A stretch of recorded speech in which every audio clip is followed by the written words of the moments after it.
ایک نکاح کے بعد یعنی حضرت خدیجہ کے نکاح کے بعد جو نکاح کیے وہ سارے نکاح 50 سال کی عمر کے بعد آپ کے نکاح ہیں۔ حضرت عائشہ صدیقہ رضی اللہ تعالی عنہ سب سے کم عمر بھی ہیں، اور حضرت عائشہ واحد وہ خاتون وہ زوجہ ہیں کہ جن کا پہلا نکاح رسول اللہ صلی اللہ علیہ وسلم کے ساتھ ہوا، یعنی پہلی ازواج مطہرات یا تو وہ مطلقہ تھیں یا وہ پھر بیوہ تھیں۔ رسول اللہ نے حضرت عائشہ صدیقہ رضی اللہ تعالی عنہ کے ساتھ بھی وقت گزارا، یعنی ایک طرف جب ہم دیکھتے ہیں حضرت خدیجہ کہ جو عمر میں آپ سے بڑی ہیں ان کے ساتھ بھی بہت ہی خوبصورت وقت گزرا، اور اسی طرح حضرت عائشہ صدیقہ رضی اللہ تعالی عنہ کے ساتھ بھی بہت ہی اچھا وقت گزرا۔ حضرت عائشہ صدیقہ رضی اللہ تعالی عنہ سے ایک مرتبہ رسول اللہ صلی اللہ علیہ وسلم فرماتے ہیں عائشہ کہ جب تم مجھ سے خوش ہوتی ہو تو مجھے اس وقت بھی پتہ چل جاتا ہے جب راضی ہوتی ہو، اور جب تم مجھ سے ناراض ہوتی ہو تو مجھے اس وقت بھی پتہ چل جاتا ہے کہ تم مجھ سے ناراض ہو۔ تو عرض کرتی یا رسول اللہ صلی اللہ علیہ وسلم کیسے؟ تو آپ فرماتے ہیں کہ اے عائشہ کہ جب تم مجھ سے خوش ہوتی ہو تو تم کہتی ہو رب محمد کی قسم، محمد کے رب کی قسم، اور جب تم ناراض ہوتی ہو تو تم کہتی ہو رب ابراہیم کی قسم، تو مجھے معلوم ہو جاتا ہے۔ تو عرض کرتی یا رسول اللہ صلی اللہ علیہ وسلم کہ میری زبان آپ کا نام لینا چھوڑتی ہے، یعنی یہ اشارہ اس بات کی طرف ہے کہ یا رسول اللہ زبان سے تو وقتی طور پر آپ کا نام نہیں لیتی، لیکن دل میرا ہمیشہ آپ کو یاد رکھتا ہے اور ہمیشہ آپ کا ذکر کرتا ہے، یعنی میرے دل سے آپ کی یاد اور آپ کا ذکر کبھی ختم نہیں ہوتا۔ تو رسول اللہ صلی اللہ علیہ وسلم کی ازدواجی زندگی بہت ہی خوبصورت ہے، یعنی آپ اپنے گھر میں جب تشریف لاتے تھے تو آپ اس طرح گھر میں نہیں آتے تھے کہ جیسے کوئی سلطان، کوئی بادشاہ اور کوئی حکمران اور کوئی بڑی شخصیت آ گئی، بلکہ آپ اس طرح آتے تھے کہ جیسے گھر کا ایک عام فرد آتا ہے۔ آپ گھر میں اپنی ازواج کے ساتھ کاموں میں شریک بھی ہوتے تھے، اپنا کوئی کام ہوتا تھا تو وہ آپ خود کیا کرتے تھے، بلکہ یہ جھاڑو، گھر کی صفائی یا دیگر کاموں میں آپ ہمیشہ اپنے ازواج کا ساتھ دیا کرتے تھے، یعنی گھر کے کاموں میں آپ ان کے ساتھ شریک ہوا کرتے تھے۔ ایسا نہیں تھا کہ جیسے آج خامندوں کا یا مردوں کا کردار ہوتا ہے کہ وہ گھر میں آتے ہی ایسے شو کرتے ہیں کہ ہم تو باہر سے بہت ہی تھکے ہوئے اور بہت ہی کام کر کے ہم گھر میں آئے ہیں، تو لہٰذا اب ہمیں کچھ بھی نہ کہا جائے اور ہم چارپائی پر اور صوفے پر بیٹھ کر آرڈر کریں گے اور ہماری ہر بات کو مانا جائے گا۔ تو یہ جو رویہ ہے رسول اللہ صلی اللہ علیہ وسلم کا، یہ رویہ اور یہ سلوک اپنے گھر میں نہیں تھا۔ اور ہم یہ بھی دیکھتے ہیں کہ رسول اللہ کبھی باہر کی بات اپنے گھر میں نہیں لایا کرتے تھے۔ ایسا نہیں تھا کہ باہر سے کوئی تکلیف، کوئی آپ کو ایسی بات جو آپ کے مزاج کے خلاف ہو آپ نے برداشت کی اور گھر میں آ کر آپ نے اس کا غصہ اتارا ہو، یعنی آپ نے اس کا اظہار کیا ہو، تو کبھی ایسا نہیں، بلکہ جو باہر کی بات ہے وہ باہر رہ جاتی اور جو گھر میں معاملات ہوتے تھے تو وہ آپ گھر میں لے کر چلتے تھے۔ رسول اللہ صلی اللہ علیہ وسلم کی ازواج یعنی زیادہ تعداد تھی، اب آپ ان کے ساتھ خوش گپی بھی کرتے تھے، آپ کی تمام ازواج آپ کے ساتھ بیٹھتی تھی اور گپ شپ بھی کرتی تھی اور مسائل ڈسکس بھی ہوتے تھے، لیکن رسول اللہ نے اپنے ازواج مطہرات کی تربیت اس طریقے سے کی، یعنی ان کو جو تعلیم دی وہ تعلیم یہ تھی کہ جب اللہ کی بات ہوتی تھی، اللہ کے حکم کی بات ہوتی تھی، تو رسول اللہ کے حکم کو ہر بات پر ترجیح دیا کرتے تھے، یعنی نماز کا وقت ہے تو اٹھ کر آپ نماز ادا کرتے تھے۔ ازواج مطہرات کہتی ہیں کہ آپ اس طرح ہم میں سے اٹھ کر چلے جاتے تھے کہ جیسے آپ ہمیں جانتے ہی نہیں ہیں، یعنی نماز کا وقت جب اللہ کا حکم ہو، یعنی اخلاقی اقدار، ویلیوز، اللہ کا حکم، اس کو ہمیشہ آپ نے ترجیح دی۔ آپ کی یہ ترجیح دینا ہی در حقیقت اپنی ازواج مطہرات اور گھر والوں کی تربیت کا نتیجہ اور حصہ تھی، یعنی آپ مسجد میں فرض نماز پڑھنے کے بعد اگر کوئی نماز پڑھنی ہوتی نفل تو آپ گھر میں ادا کرتے تھے تاکہ گھر والوں کی تربیت ہو۔ اسی طرح اگر آپ نے خیرات کرنی ہے تو وہ بھی گھر والوں سے کہہ کر اور ان کے ہاتھوں سے بھی کروایا تاکہ گھر والوں کی بھی تربیت ہو، اور اسی طرح اپنے گھر والوں کو اجتماعی معاملات میں، مجالس میں بھی آپ لے کر جاتے تھے، وہ آپ کی مجالس میں آپ کے ساتھ شریک ہوتی تھی۔ ایسا کبھی نہیں ہوتا تھا کہ ازواج مطہرات گھر میں بیٹھی رہیں اور آپ خود نکل کر لوگوں کو دعوت و تبلیغ کریں اور آپ اکیلے سارے کام سر انجام دیں، بلکہ جہاں پر ازواج مطہرات کی ضرورت ہوتی تھی تو وہاں پر ازواج مطہرات بھی شریک ہوتی۔ اس لیے رسول اللہ صلی اللہ علیہ وسلم کے انتقال کے بعد آپ کے ازواج مطہرات کے جو گھر تھے وہ علم کا مرکز ہوا کرتے تھے، لوگ آتے اور آپ سے علم سیکھا کرتے۔ حضرت عائشہ کے بارے میں آتا ہے حج کے موقع پر سب سے بڑا خیمہ حضرت عائشہ کا ہوا کرتا تھا اور لوگوں کا وہاں پر مجمع ہوتا تھا، جمع غفیر ہوتا تھا، لوگ آپ سے مسائل پوچھتے تھے اور آپ سے دین سیکھا کرتے تھے۔ یہ رسول اللہ صلی اللہ علیہ وسلم کی تربیت تھی جو آپ نے اپنے ازواج کی تھی۔ تو یہ بات یاد رکھیے کہ انسان جتنا بھی بڑا ہو جائے تو اس کی عظمت کی علامت اور عظمت کا نشان یہی ہوتا ہے کہ وہ اپنے گھر والوں کے ساتھ بہت اچھا سلوک کرتا ہے اور بہت اچھے اخلاق کے ساتھ اپنے گھر والوں کے ساتھ پیش آتا ہے۔ تو انسان تب ہی عظیم ہوتا ہے کہ جب اس کے اندر عجز و انکساری ہوتی ہے، ملنساری ہوتی ہے، پیار محبت ہوتا ہے اور وہ لوگوں کے ساتھ اچھے رویے کے ساتھ اور خاص طور پر اپنے گھر والوں کے ساتھ اچھا سلوک کرتا ہے۔ تو رسول اللہ کی یہ سیرت ہمیں زندگی کے ہر حوالے سے رہنمائی کرتی ہے۔ آخری بات یہ عرض کرتا چلوں کہ ایسا نہیں ہے کہ کبھی کوئی ناراضگی نہیں ہوئی، ایسا نہیں ہے کہ کبھی کوئی اختلاف نہیں ہوا، ایسا نہیں کہ کبھی کوئی بات نہیں ہوئی۔ یہ معاملات بھی زندگی کا حصہ ہوتے ہیں۔ یہاں سے ہمیں سبق یہ ملتا ہے کہ اگر کوئی اختلاف ہے تو اس اختلاف کو اس جگہ تک لے کر نہیں جانا چاہیے کہ جس سے گھر اجڑ جاتے ہیں، جس سے طلاقیں ہو جاتی ہیں۔ اور یہ بات یقینی بات ہے اور فطری بات ہے کہ جب دو انسان مل کر رہتے ہیں تو ان کی عادات میں بھی اختلاف ہو سکتا ہے، ان کے مزاج میں، ان کی پسند ناپسند میں اختلاف ہو سکتا ہے، ان کے انتخاب میں اختلاف ہو سکتا ہے۔ بہت سے اختلافات ہوتے ہیں جو انسان کے اندر ہوتے ہیں، لیکن ان اختلافات کو اتنی ہوا نہیں دینی چاہیے کہ انسان کا گھر ویران ہو جائے۔ تو رسول اللہ کے ازواج رسول اللہ سے اختلاف بھی کرتی تھی بہت سے معاملات میں، اور آپ سے خوش گپیاں بھی کرتی تھی اور ناراض بھی ہوتی تھی۔ آپ علیہ الصلوۃ والتسلیم بھی ان سے کبھی اپنی ناراضگی کا اظہار فرمایا کرتے تھے۔ یہ سب کچھ انسانی زندگی کا حصہ ہوتا ہے اور اس میں ہی ہم سب کے لیے رہنمائی بھی ہے۔ ناظرین کرام، اسی گفتگو پہ کچھ سوالات ہمارے صاحب کے سامنے رکھیں گے، لیکن ایک بریک کے بعد ہمارے ساتھ رہیے۔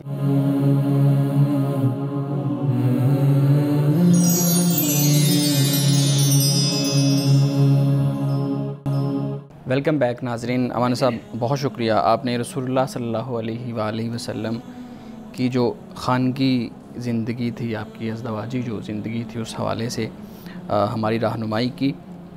ایک طرف سیرت النبی صلی اللہ علیہ وآلہ وسلم کا پورا ذخیرہ موجود ہے، کتب لکھی جا چکی ہیں، لیکچرز موجود ہیں، ویڈیوز موجود ہیں، لیکن دوسری طرف ہمارا رویہ اور ہمارا عمل بھی ہے۔ ہم بطور مسلم اگر اپنے عمل کو، اپنے آس پاس کے لوگوں کے عمل کو دیکھیں تو بہت زیادہ گیپ اور فرق نظر آتا ہے۔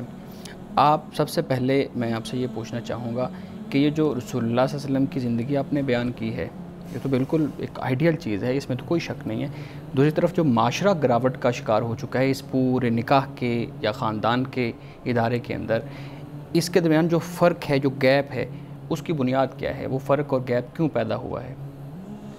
سب سے پہلی بات جو اس حوالے سے ہمیں مد نظر رکھنی چاہیے کہ آپ اپنی زندگی کے کسی بھی شعبے کو یا کسی بھی پہلو کو سنوارنا چاہتے ہیں، بہتر کرنا چاہتے ہیں، اس کو آپ کبھی بھی دوسرے پہلوؤں سے جدا نہیں کر سکتے۔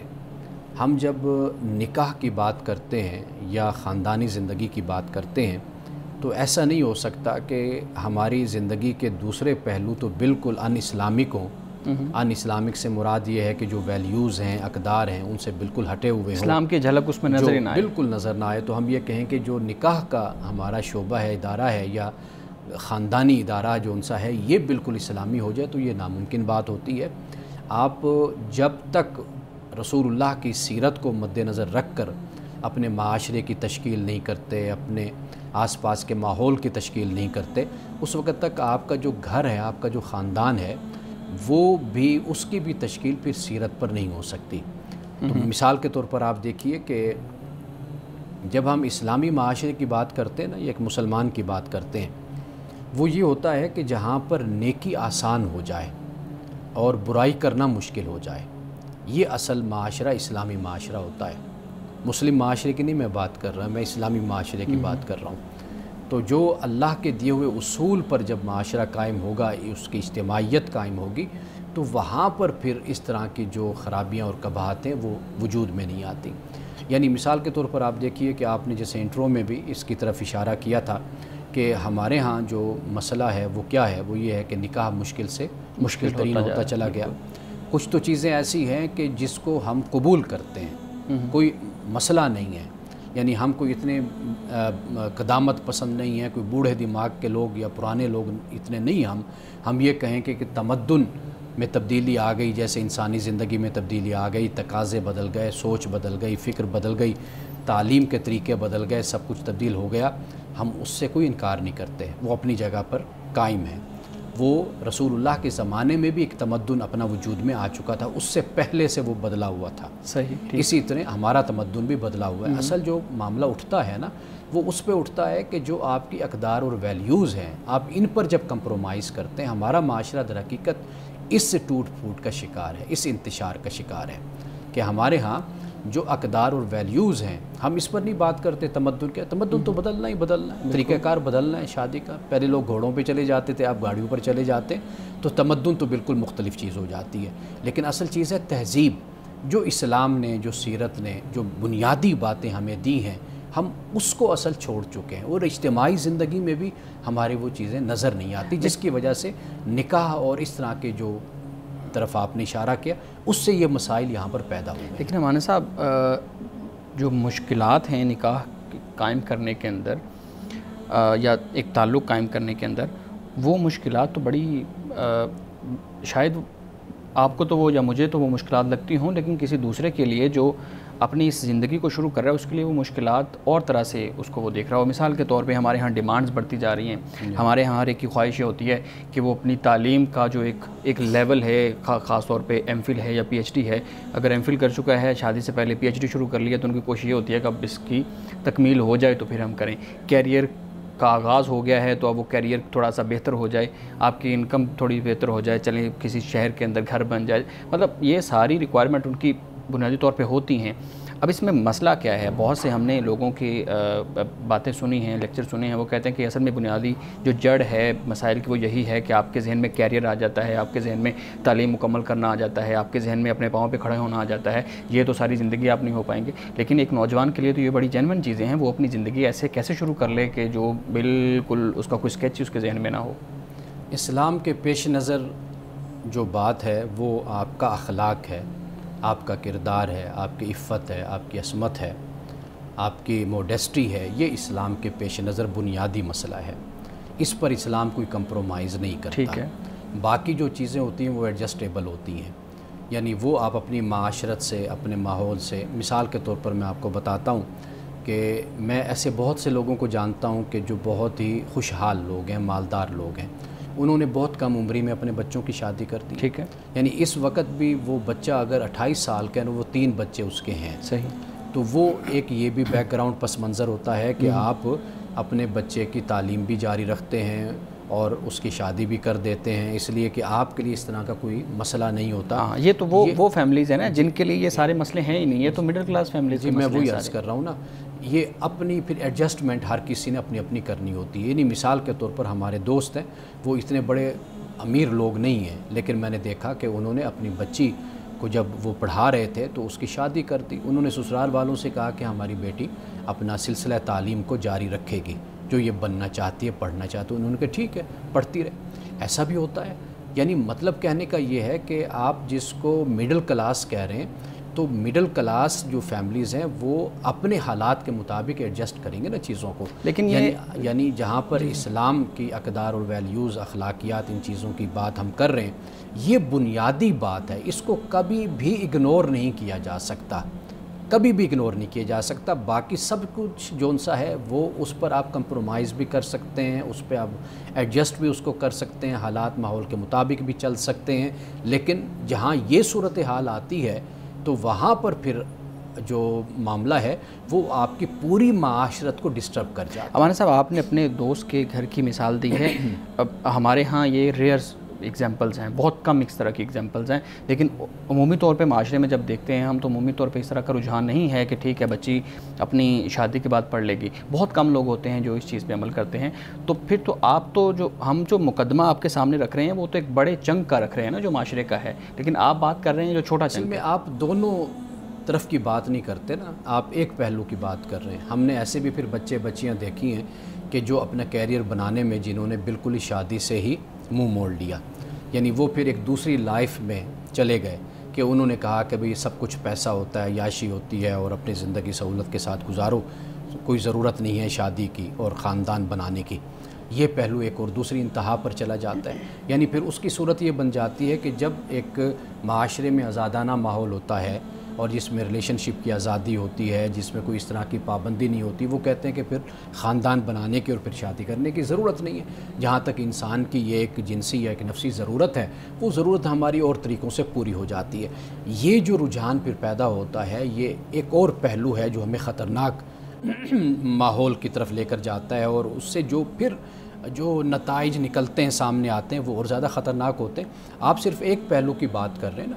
اصل جو چیز یہ ہے کہ آپ اپنے خاندانوں میں دیکھ لیجئے کہ مڈل کلاس لوگ بھی تھے نا، انہوں نے شادیاں بچوں کی وقت پر کر دیں، یا انہوں نے ایک خاص عمر میں یا دیکھا کہ بچے کسی قابل ہو گئے تو شادی ہو گئی. اس دوران پھر بچے تعلیم بھی حاصل کرتے رہے، آگے بھی بڑھتے رہے اور اس سے ترقی بھی کرتے رہے. ہمیں کم از کم ان چیزوں کو ضرور بنیادی طور پر مد نظر رکھنا چاہیے. صحیح. ناظرین کرام، گفتگو ابھی جاری ہے، یہاں وقت ہوا چاہتا ہے ایک بریک کا. ہمارے ساتھ رہیے.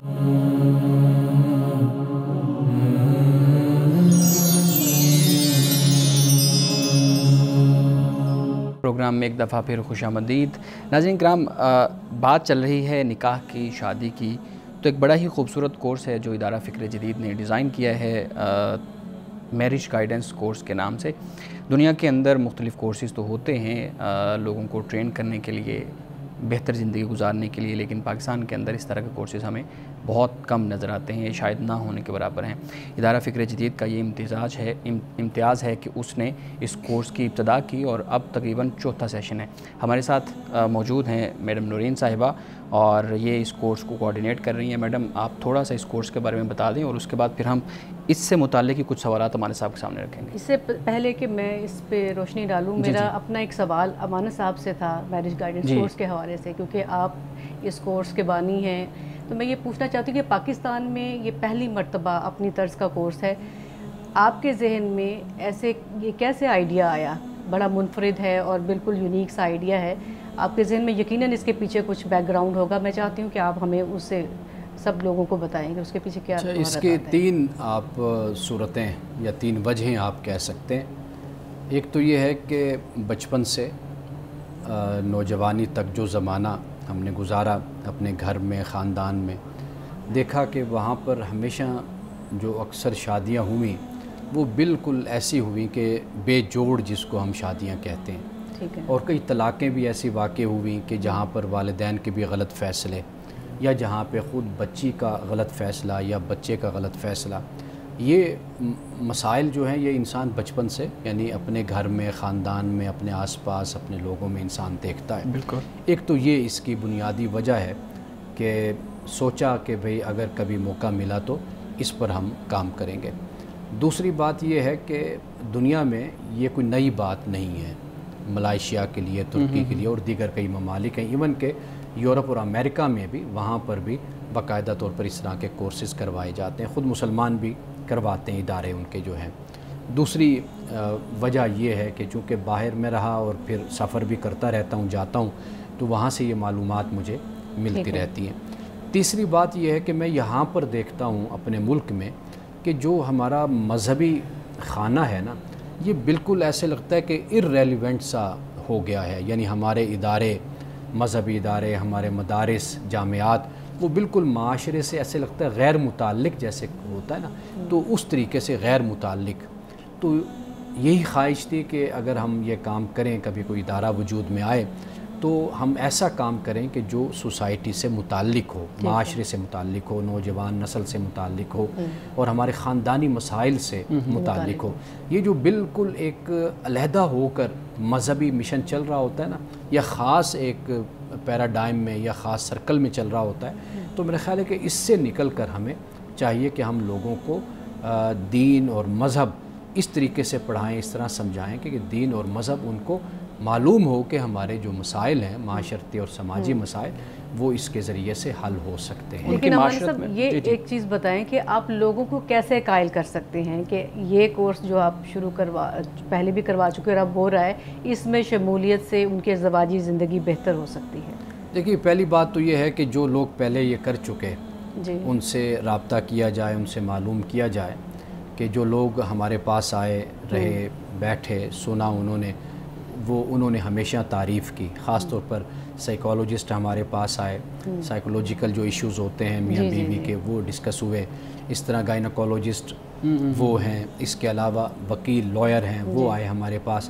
اچھا، پھر یہ ہے کہ ہم اگر اسلام کے حوالے سے کوئی گائیڈ کرتے ہیں تو اس میں بھی جدید مسائل کو ہم ڈسکس کرتے ہیں. پھر یہ کہ نکاح فارم کا پڑھنا پڑھانا. جب ہمارے ٹاپک اور ہمارے موضوعات ناظرین دیکھیں گے، لوگ دیکھیں گے، تو ان کو خود اندازہ ہوگا کہ یہ ایسے مسائل ہیں کہ جن پر ہمیں ضرور رہنمائی اور گائیڈنس ہمیں لینی چاہیے. اور آج کل تو یہ آئیڈیالزم کا وہ زمانہ ہے کہ آپ آئیڈیالائز کر لیتے ہیں ایک پکچر کو اور پھر اپنی زندگی اس کے مطابق گزارنے کی کوشش کرتے ہیں، جبکہ اس کے سرکمسٹانسز، اس کے حالات اور آپ کے حالات میں زمین اسمان کا فرق ہوتا ہے. یہ بڑا جو ہے نا وہ بڑا پرابلم ہے. اب آپ نے جو بات کی تھی، کیا میں اس کو ایڈریس کر سکتی ہوں کہ یہ کورس بنیادی طور پہ کیا ہے؟ ویسے تو ہمارے جو سب سے پہلے جو ٹارگٹ ہے وہ یہی ہے کہ جو نیولی میرڈ کپل ہیں اور جن کی ابھی شادیاں پلان ہو رہی ہیں. لیکن اس کا مقصد یہ نہیں ہے کہ صرف یہی لوگ پارٹیسپیٹ کر سکتے ہیں، بلکہ وہ جوڑے، شادی شدہ جوڑے جو کہ اپنی زندگی کے اب مڈل ایج میں آ چکے ہیں اپنی شادی کے حوالے سے، وہ ان کو بھی گائیڈنس کی ضرورت ہوتی ہے. بلکہ مجھ سے خود خواتین ایسی ہیں جنہوں نے رابطہ کیا، وہ چاہتی ہیں کہ اگر ہمارے بچے اویلیبل نہیں ہیں، وہ بزی ہیں، جاب پہ ہیں، تو ہم چاہتے ہیں کہ ہم یہ رہنمائی لیں، اس لیے کہ اگر ہم اویئرنیس ہمیں ہوگی تو ہم اپنے بچوں کو رائٹ ٹائم پہ رائٹ سجیشن دے سکیں گے. بعض اوقات کہتی ہیں کہ بچے ہم سے ایسے سوال کرتے ہیں جو ہمیں ایٹ دا اسپاٹ اس کا جواب اور دلیل کے ساتھ دینا نہیں آتا ہے. یعنی یہ نوجوانوں کے لیے بھی ہے، کپلز کے لیے بھی ہے، اور والدین کے لیے بھی ہے. والدین کے لیے بالکل ٹھیک ہے، بڑی خوبصورت بات ہے. اچھا، مجھے مزید یہ بتائیے گا کہ یہ کتنی دیر کا کورس ہے، اور اس میں موضوعات تو کافی حد تک کمانے صاحب نے بتا دیا کہ کس تھیم پہ بات کر رہے ہیں، اور اس میں کس کس طرح کے لوگ شامل ہوں گے، یعنی ٹرینر جو آپ کے ہیں وہ کون؟ جی، ٹرینرز آپ یہ دیکھ لیں کہ زندگی جن کے اوپر بنیاد یا جن پلرز پہ ہماری زندگی کھڑی ہوئی ہے نا، وہ سارے پلرز ہم نے اکٹھے کر لیے ہیں. اچھا، قانون کا شعبہ دیکھ لیں، بجٹ کے حوالے سے دیکھ لیں، ورکنگ وومن کے حوالے سے دیکھ لیں، گائنی کے ایشوز ہیں کیونکہ فرٹیلیٹی، انفرٹیلیٹی ہماری شادی کے بعد یہ بنیادی چیزیں ہوتی ہیں. اس کے علاوہ بہت ساری چیزیں آ جائیں گی. نیوٹریشن کا بڑا مسئلہ ہوتا ہے ہمارے ہاں. ماں باپ کو اس چیز کا ادراک نہیں ہوتا کہ بچے پیدا ہو گئے، ان کو 5 ماہ 6 ماہ 8 ماہ کے بعد کیا کھلانا ہے، کیا پلانا ہے، اور پھر ڈاکٹر کو چیک اپ کروانے کا بھی رجحان نہیں ہے. میرے بہت قریب ایک بچی اس طرح فوت ہو گئی کہ وہ بچہ پیٹ میں، یعنی وہ پریگننٹ تھی، 18 20 22 سال عمر ہوگی بچی کی، تو وہ پریگننٹ ہو گئی، بچہ ان کے پیٹ میں مر گیا بچی کے. اچھا، وہ 2 4 5 دن ہفتہ اس کو پتہ ہی نہیں چلا، یعنی چیک اپ ہی نہیں کروایا اور بچہ فوت ہو گیا. تو اس میں پھر اس بچی کی بھی ڈیتھ ہوئی، یعنی بچہ بھی فوت ہو گیا اور بچی کی بھی ڈیتھ ہو گئی. تو ایسے بہت سے واقعات ہیں کہ جو اگر گائناکولوجسٹ کے ساتھ رابطہ ہو اور اس کا لیکچر اٹینڈ کیا جائے اور سنا جائے اور معلومات ہو، تو بہت سی بڑی تکلیفوں سے انسان بچ جاتا ہے. میں نے یہ چیز دیکھی ہے کہ اس طرح کی اویئرنیس ہونا سوسائٹی میں. تو آپ دیکھیے پاکستان اس وقت جہاں کھڑا ہوا ہے، یہاں میں پڑھ رہا تھا کہ شاید افغانستان سے کم ہو، یعنی جو ڈیتھ ریٹ ہے خواتین کا 1 لاکھ میں سے، تو یہ بہت زیادہ ہے. یعنی ناروے اور ان ممالک کو ہم دیکھتے ہیں تو شاید لاکھ میں سے 4-3 عورتیں فوت ہوتی ہیں. ہمارے یہاں سینکڑوں میں عورتیں فوت ہوتی ہیں لاکھ میں سے. تو یہ جو صورتحال ہے یہ بہت خطرناک ہے. تو ہم لوگوں کو اس بارے میں بہت زیادہ حساس ہونا چاہیے. بالکل صحیح ہے. میڈم، کچھ مزیدی سوالات ہیں اس کورس کے حوالے سے، میں ایک بریک لے لوں، اس کے بعد ناظرین کرام یہاں وقت ہوا چاہتا ہے ایک بریک کا، ہمارے ساتھ رہیے.